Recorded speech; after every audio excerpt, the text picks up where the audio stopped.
The suffocating darkness of Svartalfheim is suddenly torn asunder by a cascading river of molten gold, pouring into a black stone basin with a violent hiss.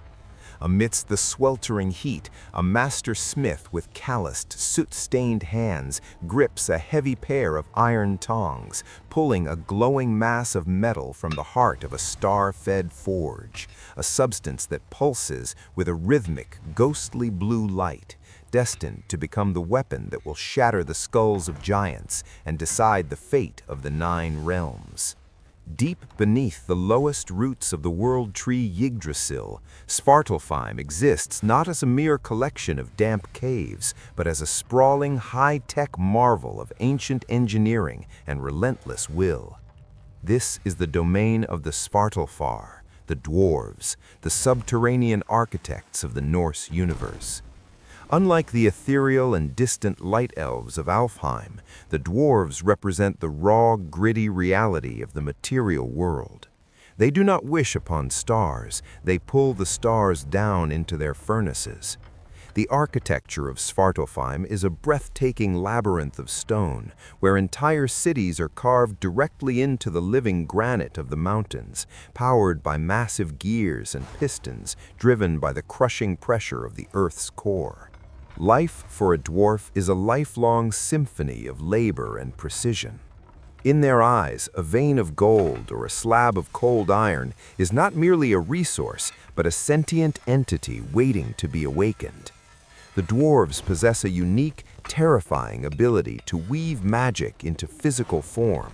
While the gods command the elements through divine will, the dwarves lock that power into tangible objects. They do not cast spells in the traditional sense. They hammer enchantments into blades, weave protection into mail, and trap the essence of the wind into golden rings. It was in these lightless depths that the most legendary artifacts of the cosmos were conceived. The ring Draupnir, which drips 8 identical rings every 9th night, and the silken ribbon Gleipnir, thin as a hair, yet strong enough to bind the apocalyptic wolf Fenrir, are testaments to a genius that often surpassed the wisdom of the Aesir gods themselves. The relationship between the dwarves and the gods of Asgard is one of uneasy necessity and hidden resentment.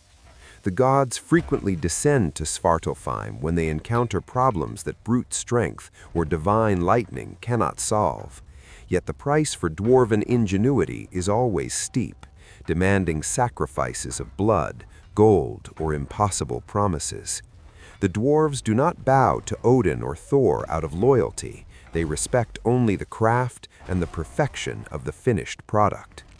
Their character is forged by eons of living in the crushing dark. They are stoic, pragmatic, and fiercely proud of their lineage. They are the masters of the small things that hold the big things together. While the sun-drenched plains of Alfheim above enjoy a peaceful, static existence, Svartalfheim is a roaring factory that never sleeps. This duality provides the fundamental balance of the universe. If the elves are the inspiration and the light of the mind, the dwarves are the bone and the blood of the physical world. Without the creative fury of the dwarves, the gods would be defenseless.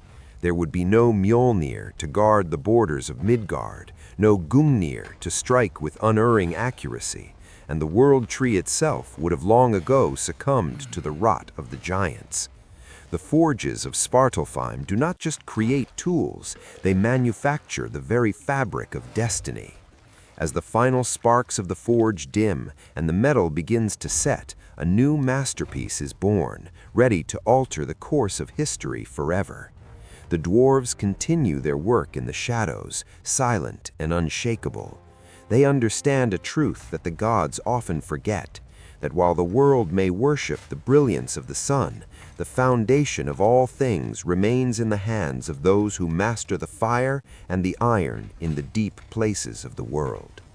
The rhythmic strike of the hammer against the anvil continues to echo through the mountain roots, acting as the heartbeat of the earth itself, a constant reminder that true power is always tempered in the heat of the struggle and the silence of the dark.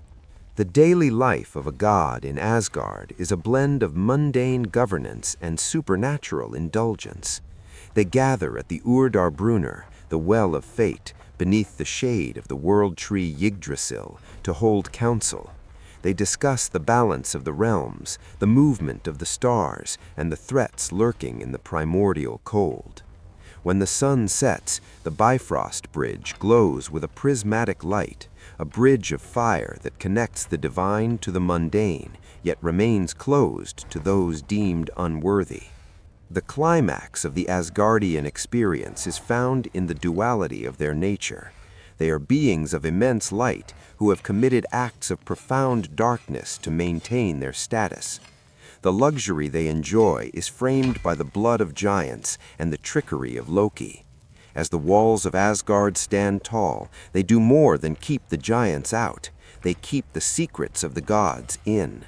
The golden age of the Aesir is a fragile masterpiece, a beautiful mask worn by a civilization that is perpetually bracing for the end.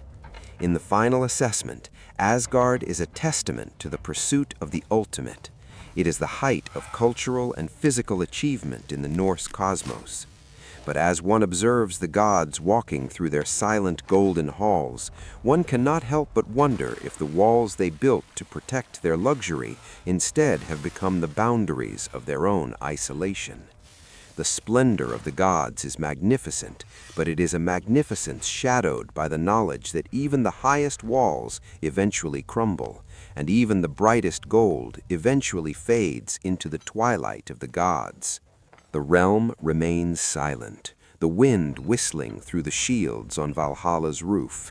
The gods continue their feast, the laughter echoing into the void, while the great wall stands watch, a silent witness to the pride and the peril of the heavens. Asgard is home, Asgard is a fortress, and Asgard is a warning.